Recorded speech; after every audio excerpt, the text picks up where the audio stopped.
makes me feel like a man. You want every team to lose any other game? Sorry. Bailey Zappi just did another time. You know what? Wait. Time out. Are you kidding? That's what I'm gonna try to drop a mic.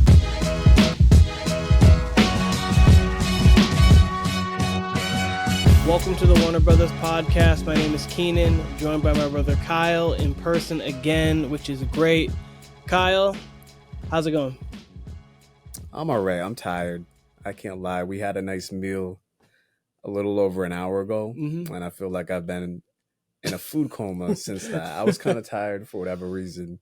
We went out last night, went to some karaoke, which was cool. It was kind of lit. It was fun. It was fun. I had a good time.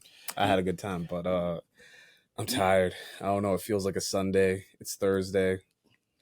My whole entire, we were talking about this actually at dinner, like the entire week from like the 24th to New Year's, everything gets thrown off in time because you get more time off typically from like regular jobs than you normally would. It's obviously family oriented, so everything just gets thrown off. And right now, I couldn't tell you. I know it's Thursday, obviously, because there's Thursday night football on. Otherwise, I couldn't have told you what day it was. It's just a day. It's just a day. I have no idea. I agree. No, my routine is all out of whack. Yeah. It does not, like I said, it does not feel like a Thursday. It feels like a Sunday. I'm hoping to catch up though. I'll be here for the weekend, but everything just still feels holiday. I mean, it is the holidays, but yeah. So we were talking a little bit off camera, and I know you're not doing much for tonight. Are you doing stuff this weekend? As far as wagering wise, because I know last weekend wasn't good for you, wasn't good for me, probably wasn't good for a lot of America because it didn't go nearly as well how you thought it would be scripted. But yeah, I mean, I got to play this weekend for sure. I mean, I'm taking tonight off. It was a traumatic weekend. I don't want to say. I mean, it was a traumatic weekend. It's a traumatic sports betting weekend, not obviously like an actual traumatic weekend. So, I'm not going to play tonight, even though I feel like the Browns are definitely going to win. Spoiler alert. But we got the Saturday game. We got a ton of games on Sunday. The whole entire slate is on Sunday. There's no Monday night game. Yeah. And I'm hoping to, watch some NBA tomorrow. I haven't watched any games this week, which is crazy. Again, I just feel so out of rhythm, so out of sorts. Like, I have no idea where I'm going with these picks. And usually I have some sort of idea, but I normally go into it either with everything written down, or if I don't have it written down, I have like pretty much like my reasoning and everything already. This week has just been it's been crazy in going into it. But without further ado, we can get into these picks for the week. Let's do it. We already kind of alluded to it a little bit. Jets versus Cleveland. Cleveland's favored by 7.5, or by 7, almost a 7.5, by 7. Kyle, you have Cleveland. What's the score you got? I'm going to say 23-10 Cleveland. Even though it's Trevor Siemian, which is an upgrade over Zach Wilson, it's Cleveland at home.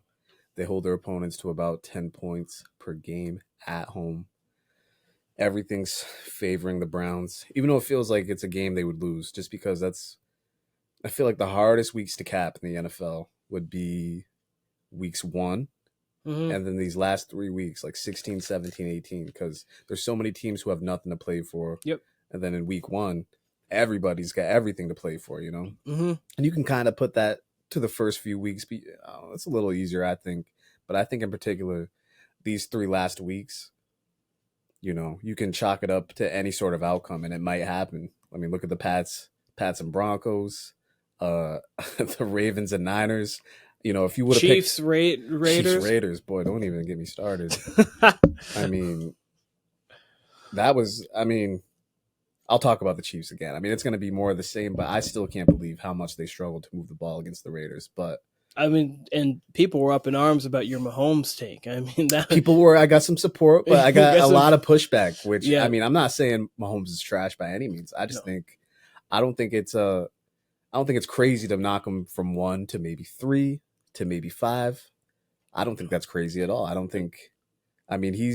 I saw a graphic earlier. I showed you. He's basically got the same stats as Russell Wilson. Yeah. Russell Wilson's got a worse record. They started off worse, but we would be saying the same thing if this was Tom Brady, Aaron Rodgers of the past, Peyton Manning, if they were in their prime, underperforming. That's the thing about this that gets me so animated, I'll use, is the fact that I am old enough to know the Patriots era. Like, obviously, I wasn't this age and could really reason when they won their first three, but I could absolutely when they were winning their last championships. I watched sports television daily. I paid attention to news outlets. And anytime they possibly could, it was never like, oh, but it's the Chiefs, Andy Reid, Patrick Mahomes, like it always is. They would love to discount the Patriots. Some people would be like, okay, that's Tom Brady. But it took until the fifth ring against Atlanta to where they're like, oh, well, this is Brady, this is Belichick. They went through their 10-year drought, but even still, like, they would discount Brady. Oh, now it's Aaron Rodgers. Oh, it's still Peyton Manning. Oh, it's like... They never really wanted to give him the crown. They didn't want to give it really once the 8-3 comeback, that fifth Super Bowl was like, okay, he has more than Montana now. But Mahomes, they've given it to him since even before he won. It's just like, okay, it's Mahomes, he can't do anything wrong. And he can do wrong. That's just the human nature of the game and the human nature of everything. Like, it's fine. He's good, like clearly great. He's just not having a great year. To the Brady point, I don't think they ever crowned him as the best in the league until what you said. I agree. But they never really knocked him, right? Because he was so consistent. Yeah, well, right? He didn't have his bad seasons were... The only time he had a down year was like when he came back from the ACL. That was still, I think, 29-12 maybe, and that wasn't even terrible at that time.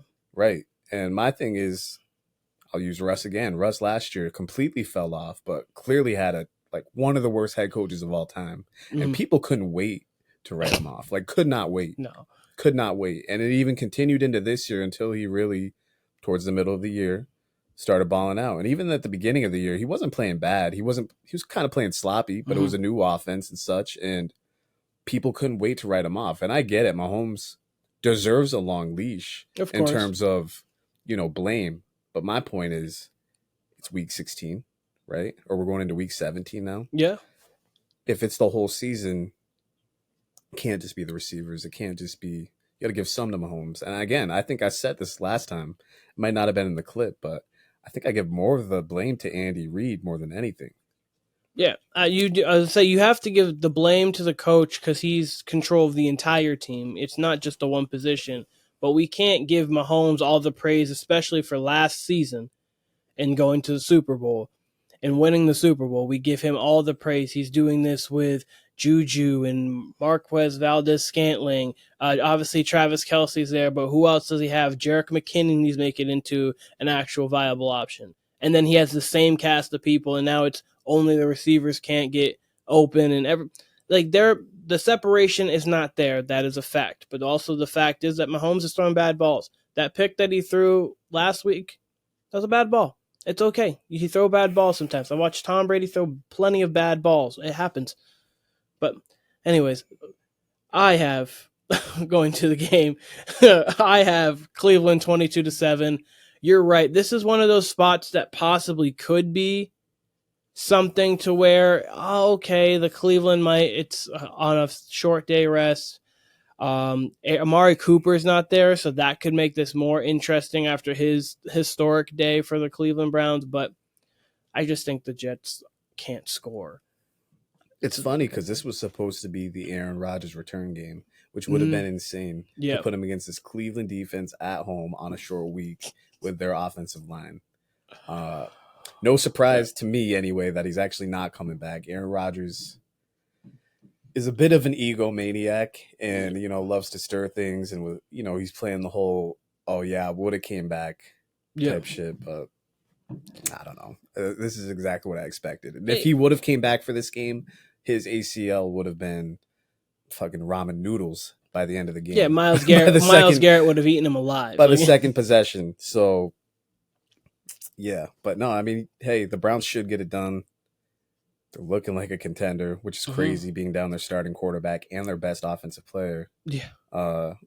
I'm amazed. I mean, I said a few weeks ago, I think Stefanski should be coach of the year. There's other worthy candidates, like more than worthy candidates. But if you're telling me just coaching job, Stefanski going through 4 quarterbacks, losing his best offensive player, and still just being able to chug along like nothing happened. Like they're still performing as well, if not better, than 6 weeks ago. Yep. I'd say better with Flacco. That's insane to me. And that's a coaching job more than well done to me. I agree. I would right now give him coach of the year. I think that there's other, as you said, other coaches well deserving. Dan Campbell, obviously, we projected the Lions to win the division. It's one thing to do that. It's another thing to possibly have your team get to 13-4, especially that franchise who hasn't done it in 30 years. D'Amico Ryan, Shane Steichen's done a pretty good job. So like, there's other coaches that have done well, but Kevin Stefanski's done a great job. For sure. Speaking of Dan Campbell, we can jump to Saturday's game, which is Detroit heading to Dallas, to Jerry World. Dallas is favored by 4.5. What is your thoughts on this game? It's a weird game. I really thought the Cowboys were going to pull it out last week. Big win for the Dolphins. Yep. I don't feel much better about the Dolphins even after the win, which is kind of unfair to them. And I'm not really sure if I feel much different about the Cowboys. Had they won last week, I think I might have picked the Cowboys to go back-to-back against the Lions, right? But I also could have seen myself picking the Lions because maybe it means more to the Lions than the Cowboys. Now the Cowboys are really in the same spot they were last week, where like, can you beat a good team? Yes. They beat the Eagles, but can you beat the Lions now? And it's going to be, of course, in a dome in Dallas. And again, I do think it means a little more to the Lions. So it's hard. The Cowboys, what'd you say? It was 5.5? 4.5. 4.5? Yep. I mean, they do have the better all-around team. I'm interested to hear what you have to say because I really don't know where I'm going to go with this one. So I was thinking about these picks earlier, and I was going back and forth with this one because I was like, can I really see Dallas lose 3 in a row? Like contender losing 3 in a row. But then I thought to myself, well, Philly and San Fran already lost 3 in a row each this season, and we both consider them still contenders. So you can be a contender and lose 3 in a row in this season. It's like Detroit, can you go into Dallas where Dallas seems to be almost unbeatable? They can't play typically on the road, but at home they've been great. And the thing, I think I'm going with Detroit here, and I'm going with Detroit 27-24. Reason being is even though Dallas right now seems to be reeling a bit, they've played pretty decent over their last 2 games against winning opponents. Like against the Dolphins, they didn't play terrible. They didn't make some plays down the stretch, but a missed field goal, and we'd be saying how they still beat a team that was very good. And then obviously the Eagles, they're offensively, they weren't clicking on all cylinders, but they still played well, and then they kicked a lot of field goals, 133-13. You obviously ran over the Eagles. But Detroit has the exact formula to beat Dallas, which is just running the ball, and making the game physical offensively and controlling the game. With Gibbs and David Montgomery, they can do that. It is really going to come down to me is if Goff doesn't turn the ball over. I think if Goff can limit the turnovers, they can keep up with Dallas and they'll be able to sneak out a win. If not, if this game got ugly on one side, I think Dallas would make it ugly. But I think this game is going to be down to Jared Goff, who will not make mistakes. 27-24 Detroit. I'm going to go with the Cowboys. It's going to be a playoff game. Only game on Saturday. So it really is going to feel like a playoff game to some degree. Yeah.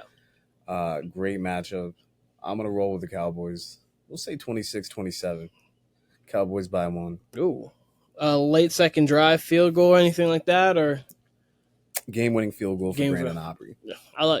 He's been money. Clearly, he hasn't missed a kick. Well, he's been money. They've got a steal there. They've got an absolute steal.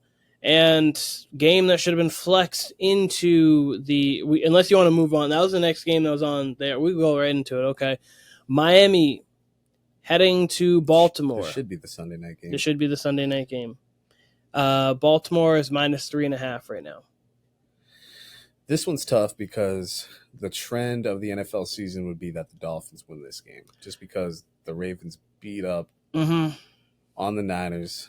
That was a Monday night game, so this is a short week for them. Yep. Dolphins also coming off a tough game though. That was a grinded out game against the Cowboys. Can I see the Dolphins going back to back weeks against two contenders essentially? Can I see? And it's in Baltimore. Yes. I'm gonna triple check that because I don't know why mentally I thought it was gonna be in, but I'll say this: it's in Baltimore. If Lamar wants his second league MVP, this is the week to cement it. Yeah. I believe they end with the Bengals. That's their Week 18 game. No, Steelers. Steelers, okay. They end with that rivalry in that game. And who knows? I mean, this one's essentially for the number one pick. I got to go with Lamar. I'm going to roll with Lamar on this one. We'll say 27-20, 28-20. 28-20. I agree. I think Lamar will lock up the MVP. Even if you could feel Christian McCaffrey should win it, I think this is a game that Lamar will lock it up. They'll have the 1 seed. I'll have quality wins. Okay, we beat Detroit, we beat Seattle, we beat the Rams, we beat San Fran, we beat the Dolphins. And it's weird because he's playing against some MVP candidates. Like, obviously, Tua and Tyreek were in the conversation earlier. Obviously, McCaffrey, Purdy last week. And if he goes through and beats both of them, I think it's Lamar's right now to lose. And he could lose it because we've seen Brock Purdy lose it. We've seen Dak Prescott lose it. We've seen Brock Purdy lose it again. I think multiple people have lost the award already. But I do have Baltimore. I think it's going to be 28-23. Speaking of picks, though, Yeah. you seem like a karaoke guy. We were at karaoke last night. Yep. What would be your pick for karaoke? It really depended on the mood. Last night would have been Find Your Love. It would have been Drake, Find Your Love. Don't ask me why. Like, last night would have been Drake, Find Your Love. Because I was trying to think of it because we heard everything from a bunch of country, and then we heard Humble, which threw me off, and then we heard like other music. Beyonce was dropped a couple times.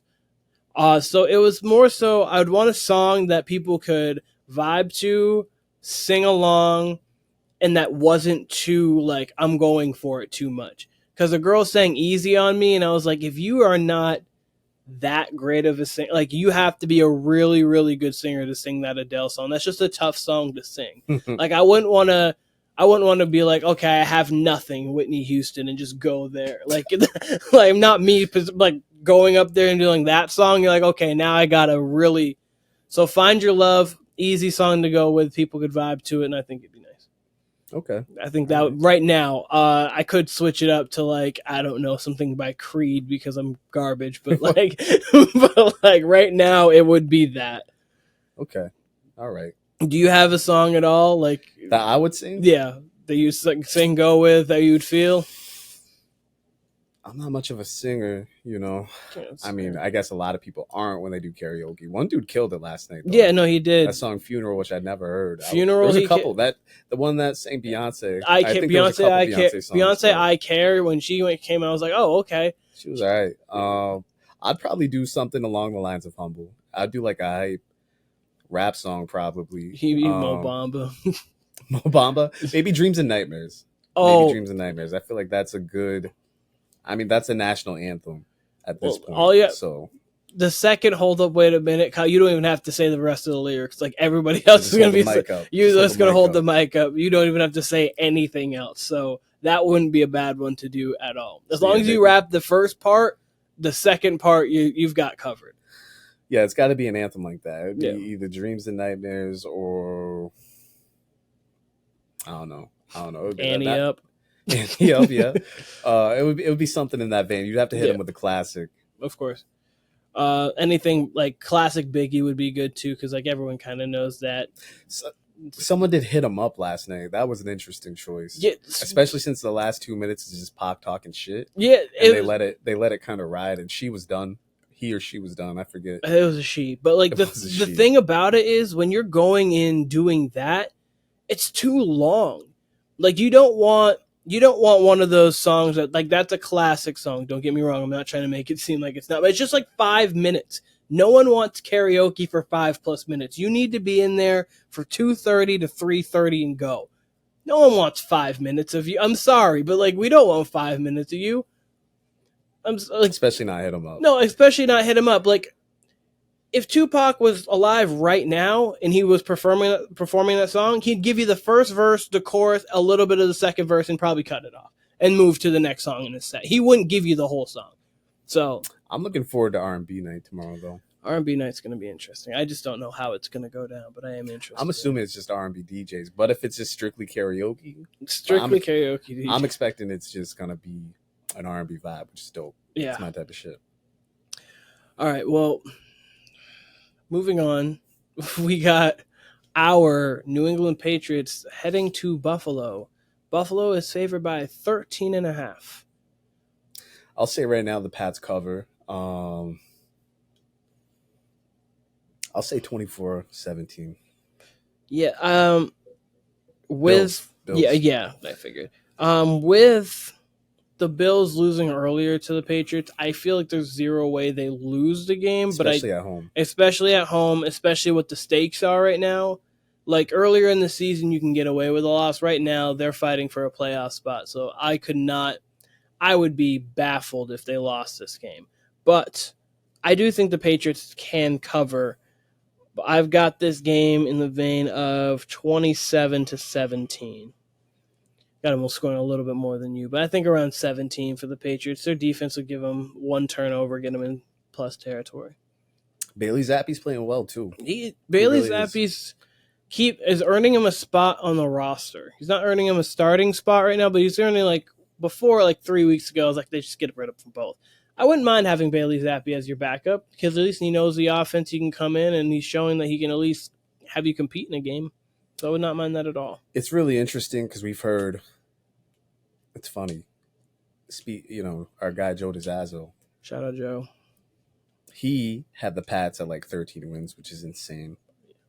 Before the season, I had no idea. And then we were talking about it, and he was like, "Man, their offense is kind of archaic. They don't have weapons, this and that," which he was right. And a lot of people said they don't have weapons. I'm going to turn this back to Joe in a sec, but I'm impressed with how Bailey Zappe is maneuvering with these weapons, lack of weapons, whatever you want to call it. But he's moving the ball certainly more than Mac Jones. It's funny to me, though, because Joe then said today, because he's one of them that was arguing with me about Mahomes. Mm-hmm. And he was saying how Mahomes doesn't have weapons. And I'm like, would I like Mahomes' weapons more than the Patriots? I'm not necessarily sure. With Kelsey, probably. But he did make a point. I mean, it's pretty close. I would say the Chiefs are probably a little more athletic. But the Pats' weapons do look good. And, you got to figure they lost Kendrick Bourne. The Patriots overall, the Patriots have a better receiving core. Obviously, when you had Travis Kelce into any mix, it's going to kind of skew that your way. But if you're just breaking down Rashee Rice, Valdez-Scantling, Justin Watson, McCole Hardman, Kadarius Toney, and then we have Demario Davis, Kendrick Bourne when healthy. Pop Davis has looked good. Yeah, he has looked good as well. Tyquan Thornton, he's just a speed guy. He kind of does what Marquez Valdez-Scantling does. He just kind of good. So the receivers that we have, also I don't want to leave out Juju Smith-Schuster, who was on the Chiefs last year, or Devontae Parker. So Joke, look at him. He looks like an all-pro. Yeah, no, he looks like a top 3 tight end to me. Right now, he's so athletic, and there was a point a couple years ago. We're watching the game as it's on there, but there's a couple years ago where he just has stretches and has plays where he's just very athletic. He's up there with some of the other tight ends, especially with the ball in his hands. So I'm glad that Joe Flacco is featuring him more because he deserves it. But yeah, moving on. Chiefs, I do think, have similar weapons to the Patriots. And people are blaming Mac Jones, not blaming Patrick Mahomes. Neither here nor there. 27-17 Bills. We'll move on. Atlanta going to see Chicago. Chicago is favored by 3. This is an interesting game. Mm-hmm. Falcons are just so tough in general to cap, whether it's Heineke or whether it's Ritter.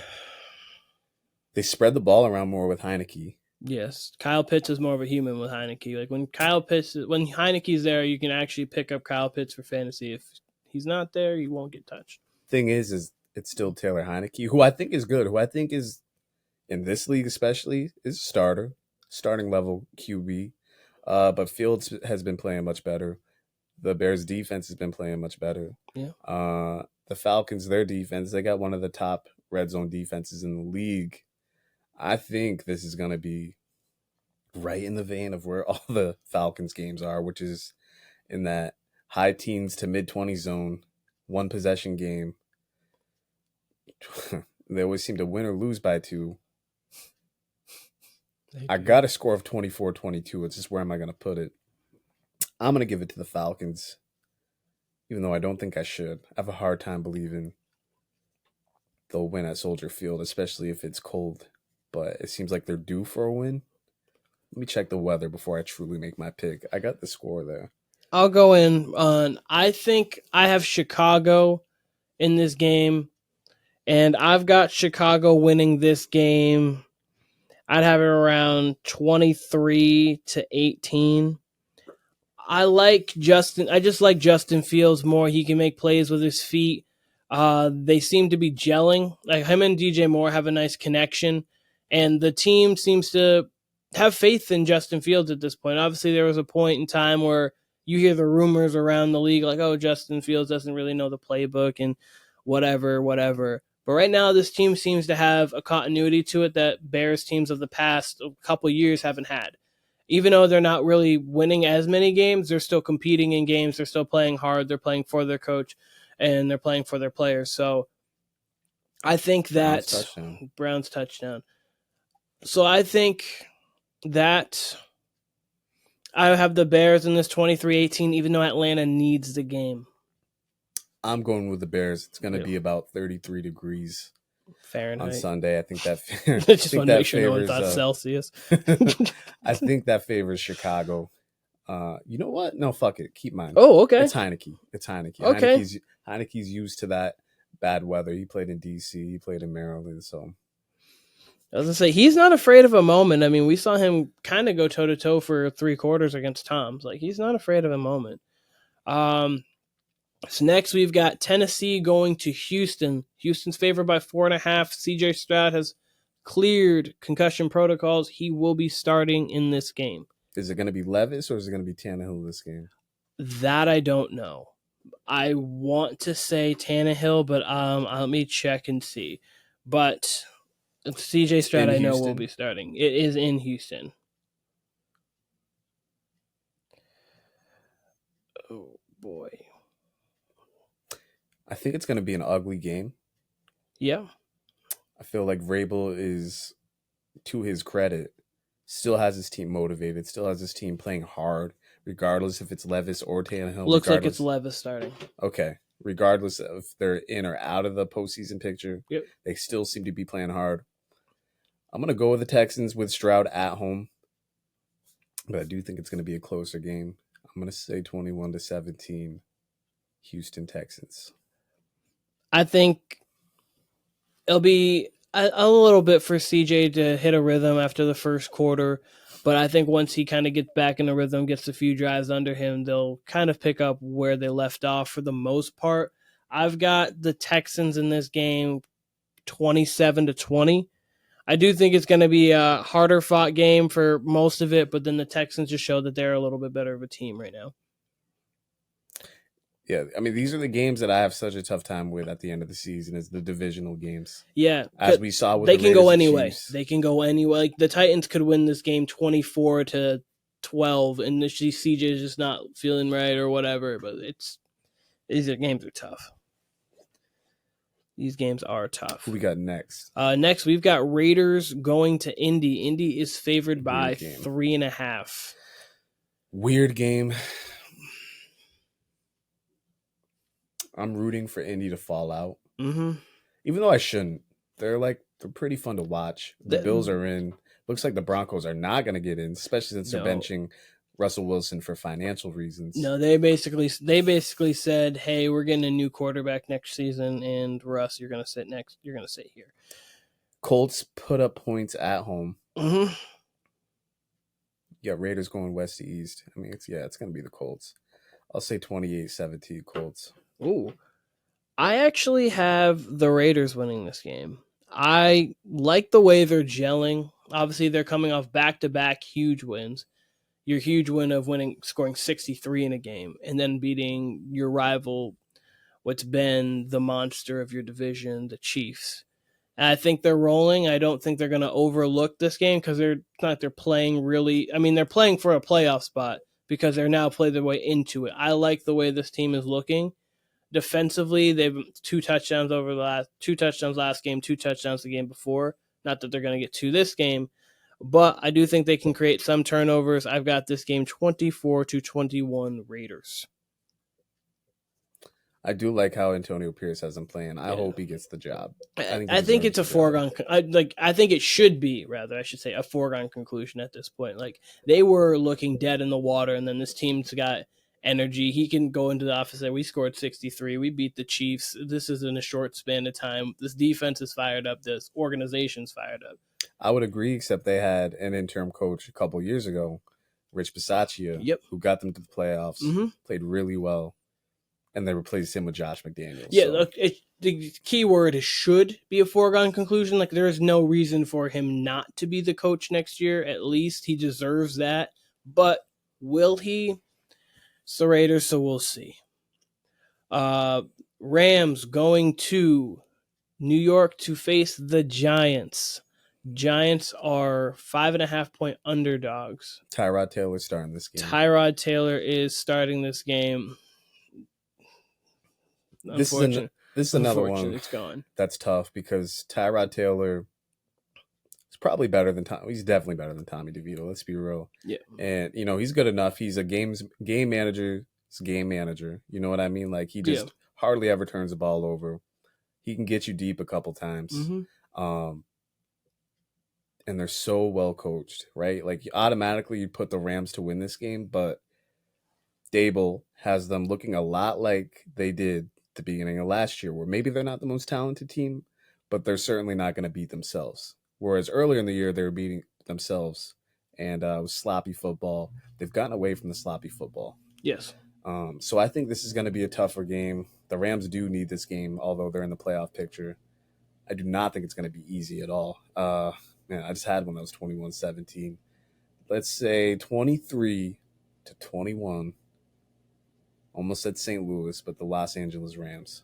Okay. And I would not at all be surprised if the Giants win this game. I know what you're saying. I'd be a little shocked, but not like surprise, just because I think that this team, the Rams, are a professional team, and I mean that in the sense of you have McVay, you have Stafford. They've been to moments like this. Obviously, they won a Super Bowl a couple years back, and they know that they put themselves in pretty solid position right now to make the playoffs, and when they're in the playoffs, they could be dangerous to whomever they play. I do think it's going to be close, though, just because the Giants are now playing with nothing to lose, and they'll throw a few trick plays at you. They'll throw a few.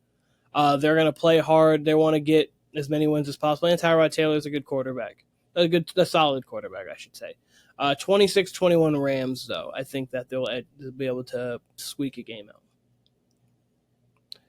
All right, and the team that got beat. The last team we got beat, San Fran going to Washington. Washington is 12.5-point underdogs.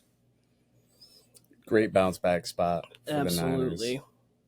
the Niners. 31-14 Niners. That's all I have to say on it. Big game for CMC, reasserting himself into the MVP conversation. I think it'll be a legit debate between him and Lamar after this game. And then people are also going to want to throw Mr. Brock Purdy in after he has a huge game as well. 35 to I'll give them 16. 35-16. They should run all over this team. If they don't, if this game is close, I'm not going to raise the problem flag, but I'm going to look and be like, well, what's going on here? There might be a little something, because there is no reason that this Commanders team should do anything with this roster, especially coming off the loss you just came off of. Shout out 7-7. Shout out Breece Hall. Alrighty. Carolina is going to Jacksonville. Jacksonville is favored by 6. One thing I wanted to quickly point out, shout out to our guy Tim, Giants fan. Trevor Lawrence's stats and Daniel Jones' stats, they put a graphic like for those first 48 games. They are dangerously similar. And I mean, like... Do you remember what they look like exactly? This is intriguing to me. Give me 2 seconds, talk about the game, and I'll bring it up and read it off to you. Well, I mean, look, that's all you need to know. The Panthers are arguably the worst team in the league, and the Jags are only favored by under a touchdown. I'm assuming Lawrence is playing. Last I saw, he was trending towards playing or progressing towards playing. Yep.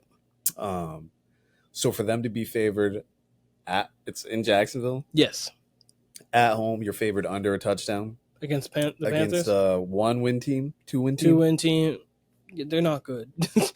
They're not good at all. Jags should take care of business. I'll say they win by 10, 30-20. And that's being nice. They better win by 10. This is a great spot, and I mean a great spot for them to try to get right. I don't know if they can get to 30 right now. They don't seem competent enough, but I don't think that the Panthers can beat them, even though they played a very tough game against the Packers last week. I got this game about 24-17. And go on before I go say what I'm saying. I'll say this about the Jags. I never thought this was a contender season for them anyway. Yeah. I thought they'd be a little better. Like this inconsistency I thought would have been more so towards the beginning of the season. Yeah. And I've said this before, I'll say it again. They just seem like a more explosive version of last year's team. Whereas last year they could win you a game, they could lose you a game. Mm-hmm. I mean, shit, they got down 27-0 to Brandon Staley's Chargers. Sure, they won that game, but they also, I mean, that was a microcosm of their season right there. Yeah. Being down 27-0 to a team you probably shouldn't be down 27-0 to, and then they come back and win. So I'll say this. Next year's the year for them, for me. Yeah, Like, they need to make a couple moves in the offseason, and then they should be. That's the one where I'm going to take them seriously, because I expected, by and large, I expected this year. Maybe a little more consistency, but I expected them to, not be the fruit of the AFC South. Maybe I expected them to win it, but I thought it was going to be a little bit of a challenge. I think I had the Titans challenging them before the year. Next year should be the year 4 for Trevor Lawrence. An explosive offense. They got talent on defense. They got Doug Peterson as a coach. There is no reason why they shouldn't be a 12-win team next year. Of course, part of that has to do with schedule. And now their division looks like it's tougher. Like the AFC South doesn't look like it's obviously you got C.J. Stroud, you got Anthony Richardson, who's going to come back next year, and then the Titans are always well coached with Mike Vrabel if he's still there next year, which he should be. I'm gonna say it again. If Trevor Lawrence is everything we've heard he is, which he's not, by the way, because again we're going into year 4. They should be at least an 11-win team. 10-7. I mean, maybe it's just me. Maybe it just doesn't look good to me. That looks average to me, 10-7. But 11 wins, you should be creeping up towards elite. And with all the talent that they have, even if Trevor Lawrence isn't meeting expectations, you should still be able to. They should be where the Dolphins are right now. Yeah. Next year, like the Dolphins. We take the Dolphins as like fringish contenders where like if they got there, we'd be like, okay, this is a really good season for the Dolphins. But if they lost in the divisional, we'd be like, okay, it's a building block. Let's see, like next year, we've really got to go for it. Like they should be at least that next year. And not for nothing. I think Peterson's, I want to say overrated. That's unnecessary to say, but there's times where I'm baffled by his play calling and I'm baffled by his decision making, whether it's going for 2 at a specific point or going for it on 4th down or those kind of things. Yeah. So he is a Super Bowl winning coach. I'm not, there's far worse coaches in the league. Oh, absolutely, most definitely. But there's some times where I'm like, okay, I see why he got fired from Philly, even though I thought that was a early firing. But I mean, hey, Philly bounced back. Oh, Flacco just threw a pick. I don't know what he was looking at there. So, next year Jacksonville's really got to be on their bully, be on their bounce back because, hey, if it's another year of this for Trevor Lawrence next year, they won't win the division.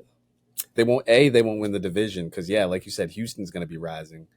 It'll be difficult for Houston, too, because I think, no one's going to take – they're not going to take anybody by surprise next year. No. Just like the Colts are not going to be – you don't have now a slouch in the division. Not The at way all. CJ's played, the way Steichen's even just coached this team with Gardner Minshew, and they're going to have a new wrinkle in Anthony Richardson because of his legs. We saw early in the season that his legs helped them win games. Titans should be a little better. And then the Titans should be a little bit better. Even if they go with Levis, you basically what you're saying is you got a whole year and an off season of Levis learning the system more, being able to actually work with these receivers even more as the number one guy. So every team should get better in that division going next year.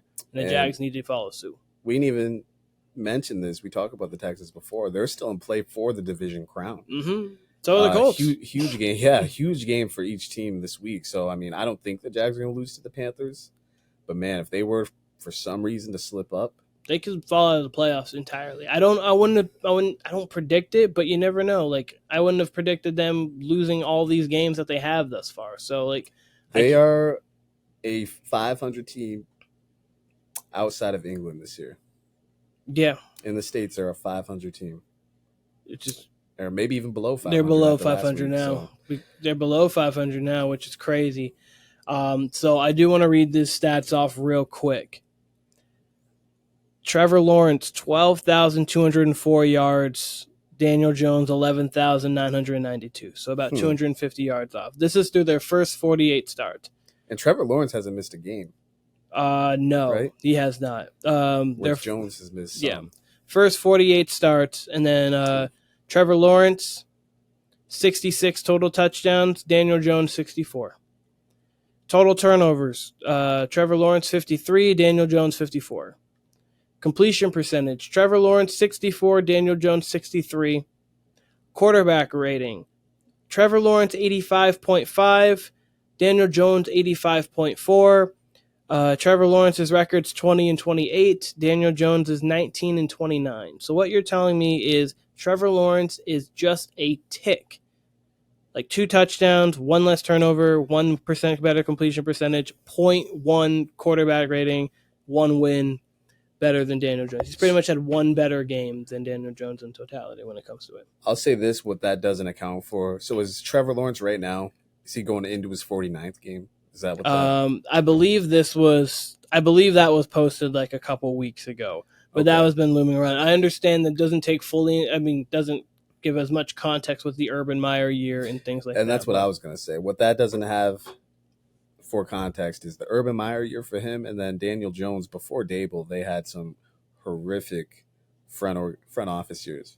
Njoku's going off right now. And he's going to score maybe? Nope. Got in the red zone, though. He is going off right now. Sorry, but yeah. Here's the thing: there's been incompetency on both sides. So like, we know the Giants for the incompetency, and then obviously the Urban Meyer year. So like, but being on a stat with Daniel Jones in comparison typically is not going to be a great stat for you. Yeah, it's not a great stat. It's not a great stat. That's not like when you see, you're in the same company with Peyton Manning, Aaron Rodgers, and Joe Montana. You're like, that's a pretty good company. Like, I'm not mad at being on a graphic with those guys, but this one, a little tough. Browns score 14-7 now. This might be a shoot. This could be a shootout.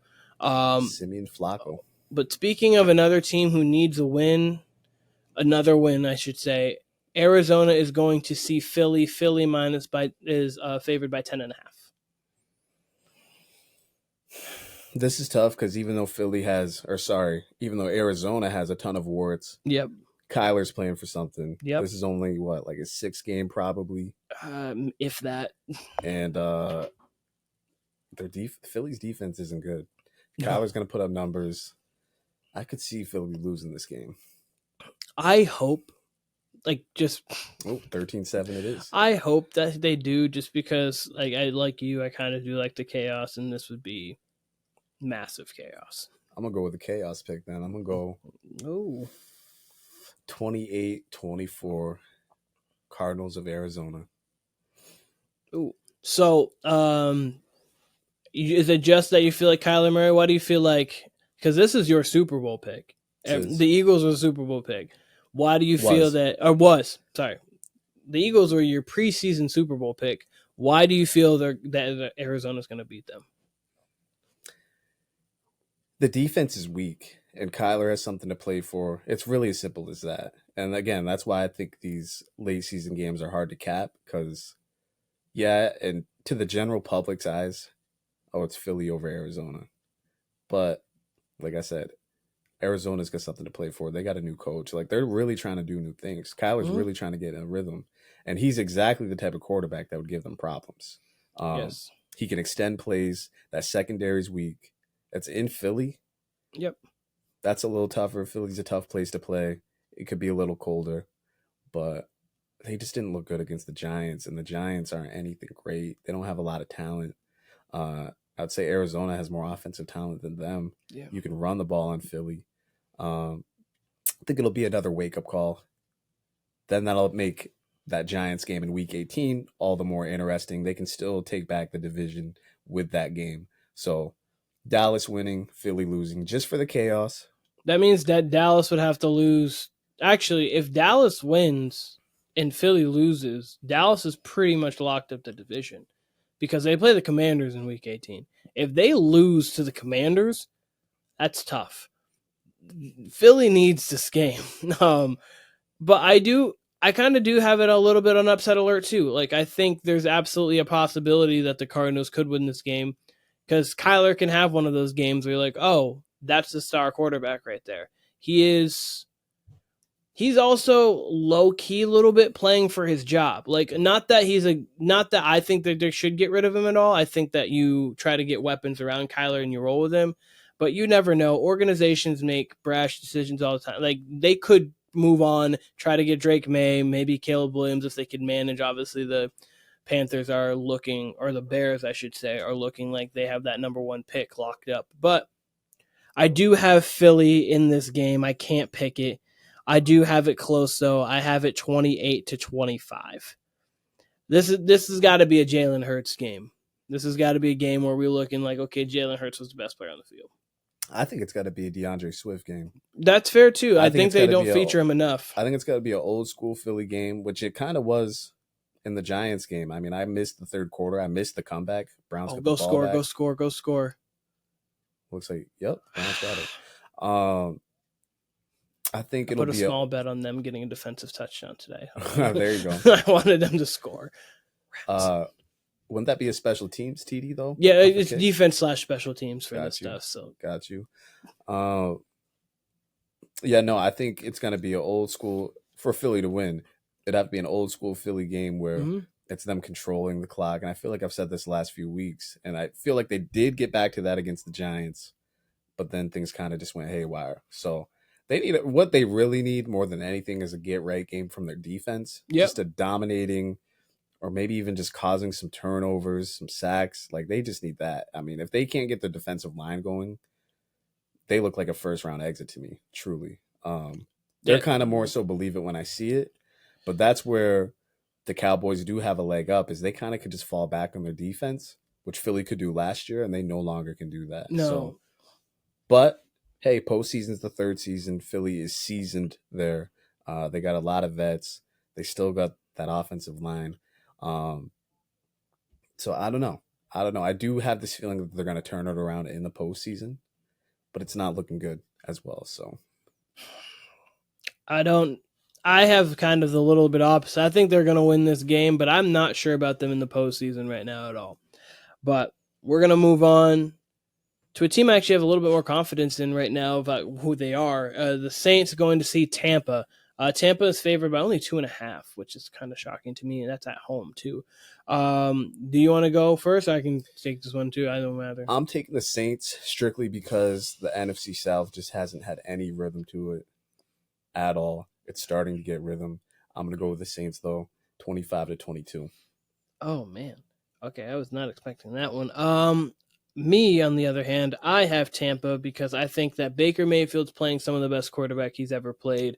This team finally feels like it's gotten rhythm again. From the first 4 weeks, they've gotten back to what they do. They found a true back that they feature often in Rachaad White. I think he leads the entire league in like snap count. Like at the running back position, they feature him and they're going to feature him. He's a great receiving back plus running between the tackles. I like Tampa in this game. I don't have confidence in the Saints and Dennis Allen. I've got this game 28-20. What we got next? Next, we've got Pittsburgh going to see Seattle. It's -3.5. This is a must-win game for both teams if they care to play late football into January. What's the Steelers' record right now? The Steelers' record right now, I want to say, is 500. Or they can't. They don't think they can be 500. Hold on, just a second. Maybe 8-7.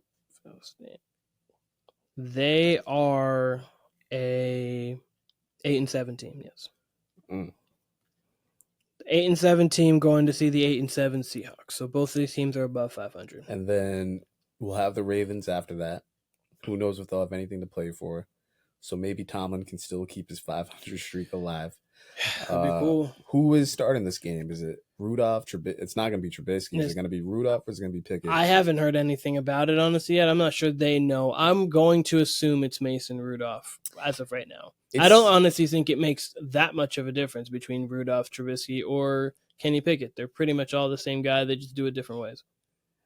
I mean, I think Trubisky's the worst out of the three. Trubisky has a tough time moving the ball. He's liable to throw some picks. So I do think he's the worst out of the three. And then Rudolph, for whatever reason, just carved up the Bengals last week. I'm going with the Seahawks. So it's the Seahawks at home. They're in playoff position officially now. If they win this game, it almost cements it. I do think it's going to be close. Pete Carroll, Mike Tomlin playing for the playoffs. Yeah, I think it's going to be a close, ugly game. Maybe a kitchen sink game from the Steelers. But man, Seattle is just such a tough place to go play. Yeah. And vice versa, by the way. If this was Seattle going to Pittsburgh, I think that would be a super tough game for the Seahawks as well. This is actually a very intriguing matchup. I can't wait to watch this game. I think it's going to be a defensive battle. Geno starting. I think they're going to come out on top. 23-17, Seattle Seahawks. I cannot wait for this NFC playoff picture to shape out. Yeah, because if it stays the way it is right now with these 7 teams, it's going to be fun. It really is going to be fun because lights out. Take the 49ers out of it. They're the number 1 seed. There's a reason to believe that the Dallas Cowboys, Detroit Lions, and the Philadelphia Eagles all could lose in the first round. There's reason to believe that they could, depending on the matchup they get. Obviously, if they see a veteran team like the Rams, a veteran team, I can say like the Bucks, or a veteran team in the fact of the Seahawks. Like all of them have veteran coaches that have played playoff games and been in big spots. So they all could go into whatever field and win a game. So I'm very excited about that. I've got Seattle in this game as well, 20-18. It'll be close. I think that the fact that they're at home will kind of just almost solidify this game. I think I would probably go with Pittsburgh if they were at home, but Seattle at home's tough. Seattle at home is tough.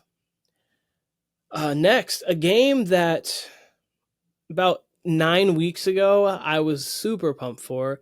Then I became less pumped for it, and now I'm actually more pumped for it. It's Cincinnati going to KC. If Joe Burrow was healthy, I might pick Cincinnati in a rout.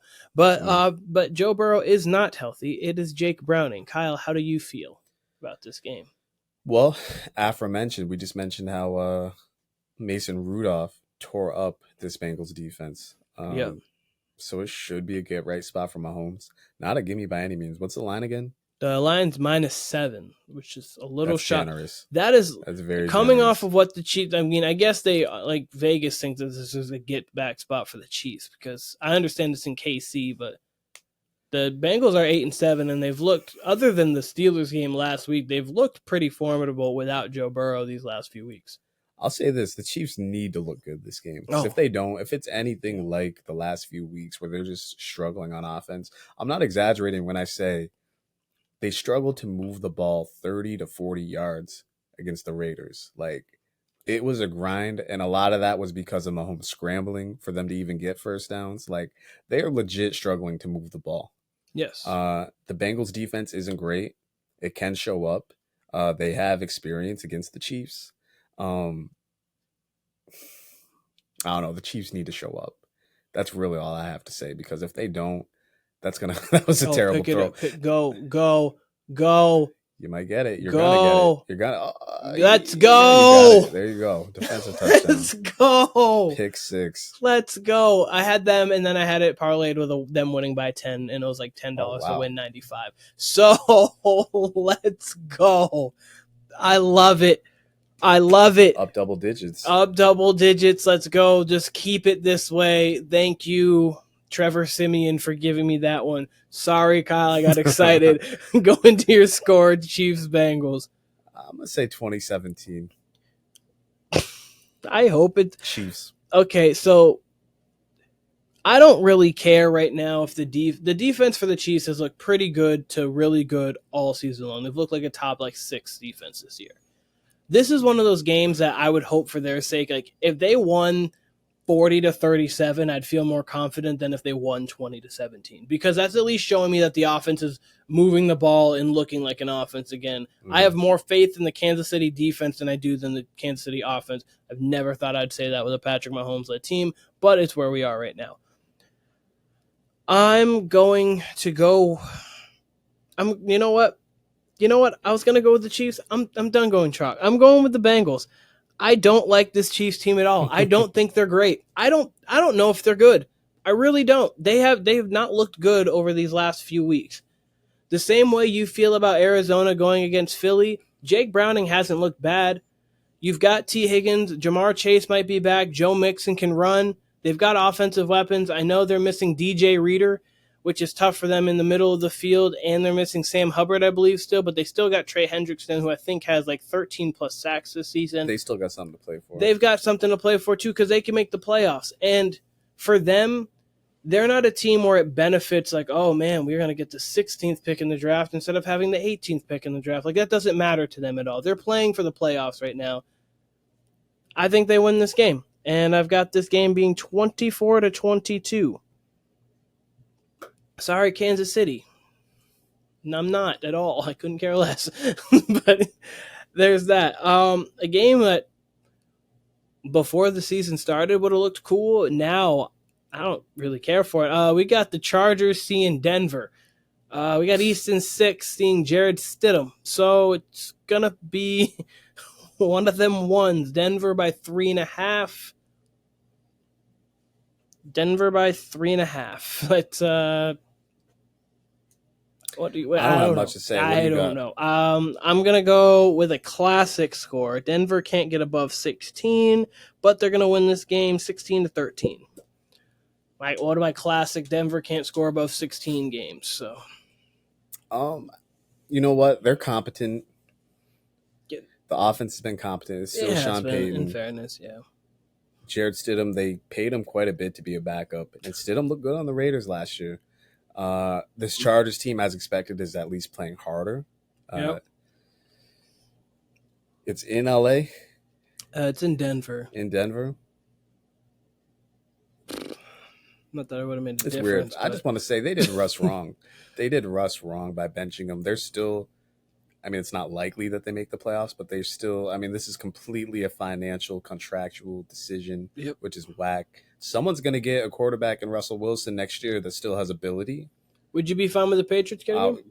Took the words right out of my mouth. I hope he comes to New England, actually. I think that'd be perfect with the defense. And then if we get Marvin Harrison Jr., I'm all for it. Now, the more I think about it. To be honest with you, I'm not even the hugest of Russell Wilson's guys at this moment in time. I think obviously he has taken a little bit of a step back.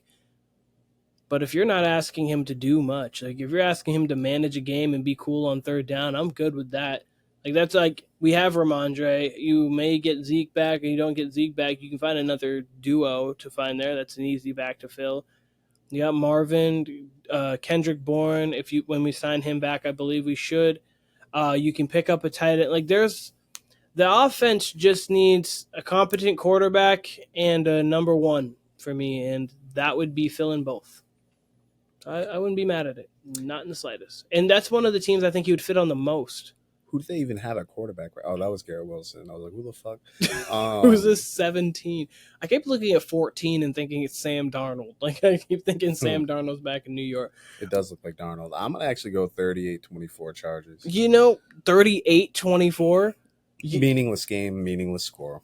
You know what, Kyle? these are the games that have like random point barrages and like no one expects it. So I don't even think that that's like crazy. But a game that's the exact opposite, a meaningful division game, Green Bay going to Minnesota. Minnesota is favored by 1.5. It's a weird game. This is a very weird game. I think by and large, the whole season, I think Minnesota's been the better team. This one's in Minnesota? Yes, it is in Minnesota. That's where Kirk got injured, was at Lambeau. Yes, and Jaron Hall is starting. I was checking to make sure. Jaron Hall is starting. So not Nick Mullins, not Joshua Dobbs, clearly not Kirk Cousins. It is Jaron Hall. Still going to go with the Vikings. We'll say 24-23. I might have already picked that score in another game, but I think it's going to be close. I think it's going to be a battle. I'm going to lean the Vikings. They both need it. Basically, whoever loses this game will be officially eliminated from playoff contention. Yes. And whoever wins this game will have the slightest of chances, unless the Seahawks or Rams cough up a game this week, which could be possible. But I'm going to roll with the Vikings. I am rolling with Green Bay. I do have this game being 24-22, so right in the same vein that you have it. I think Jordan Love has been playing very good football for what you expect out of him over the last 5 weeks, really since like the week before Thanksgiving. Aaron Jones is back. He's starting to look like himself a little bit again. I have confidence in this team being able to win this game.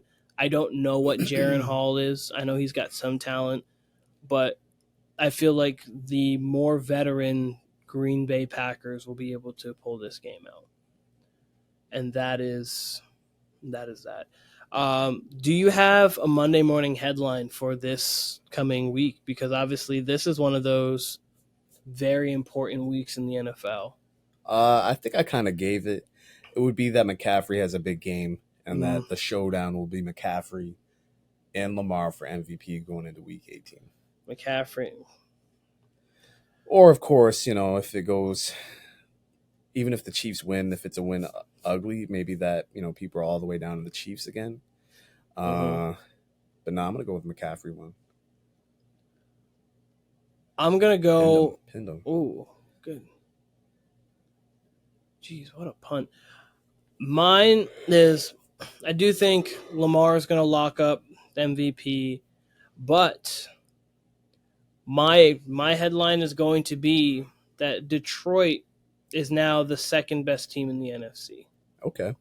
They beat Dallas. Philly's still reeling. Obviously, San Fran's there. I think Detroit's I think people after this week is going to think, do we have a Detroit-San Fran conference championship possibly heading our way?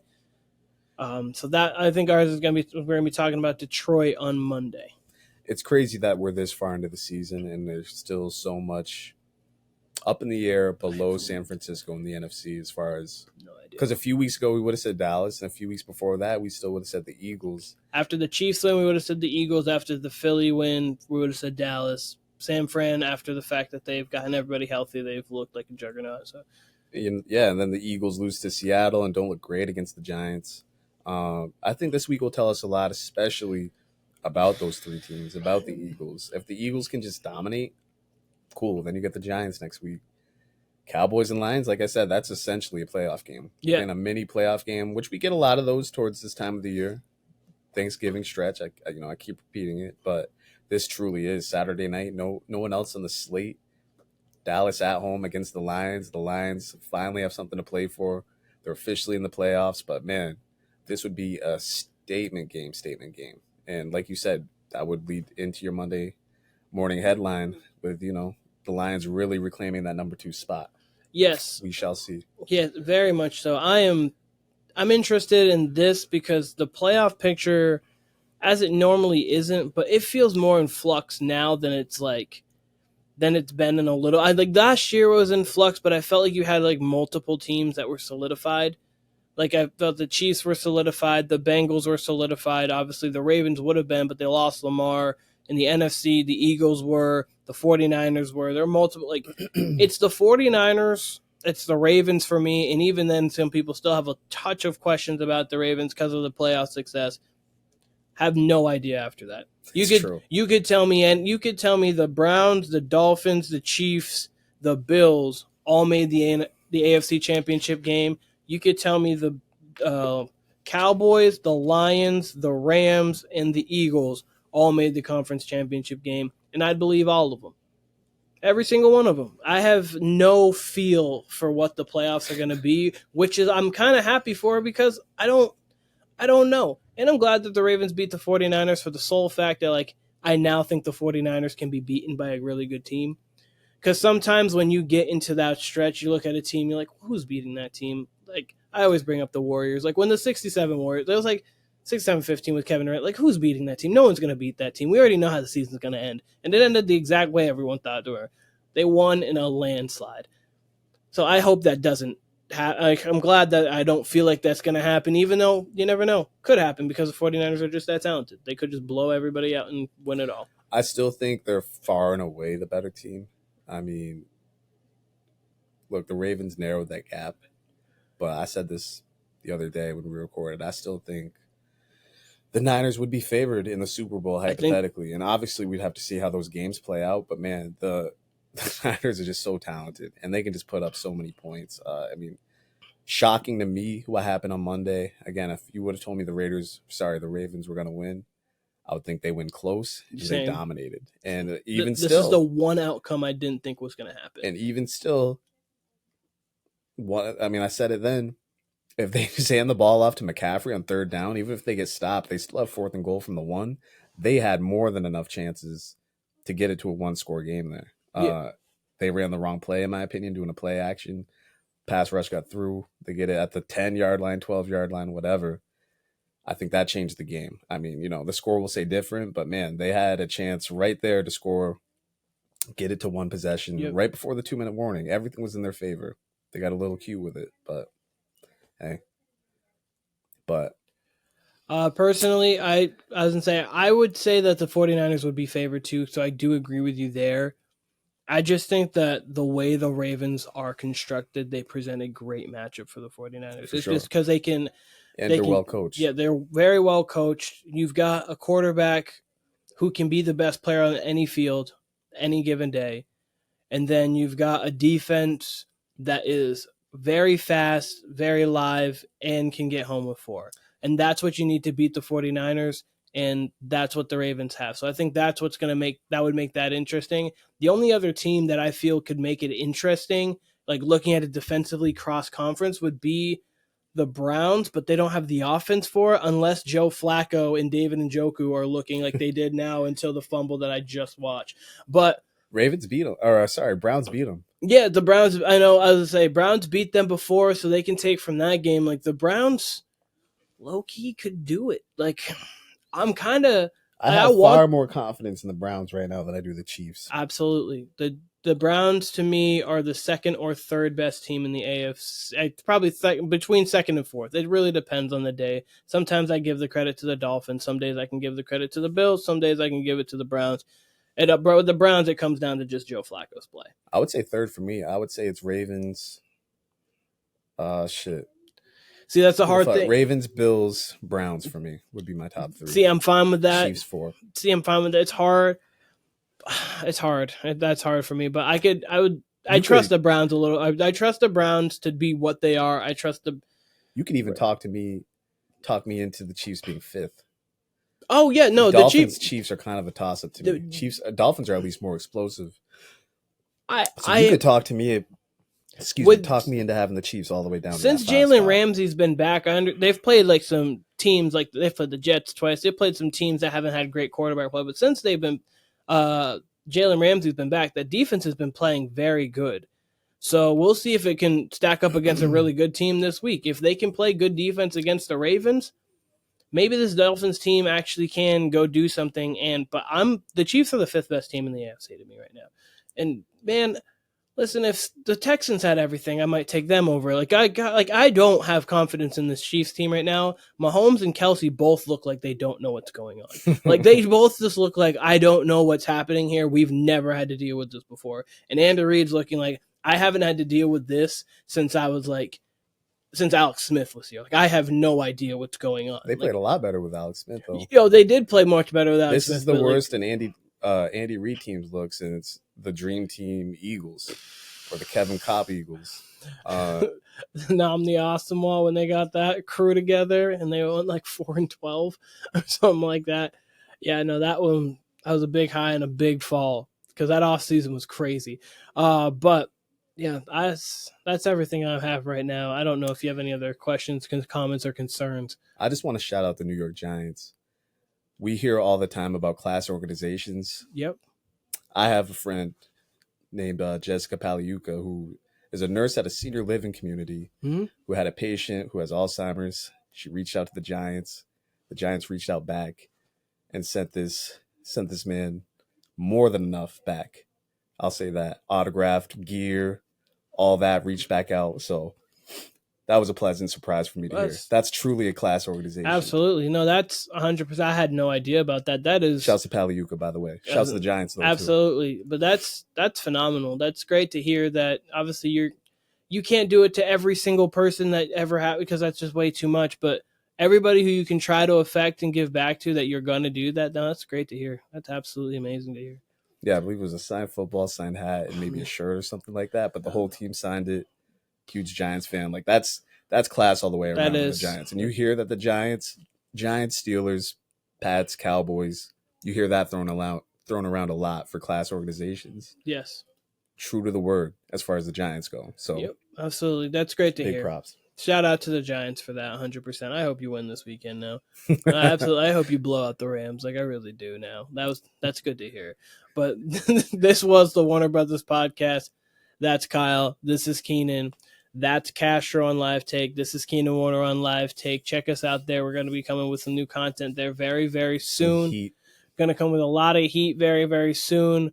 YouTube, Instagram, TikTok. You can check out our Facebook or Twitter again. Not that active, not that live. But Warner Brothas Podcast, you can find us everywhere. Thank you, and we're out. She makes me feel like a man.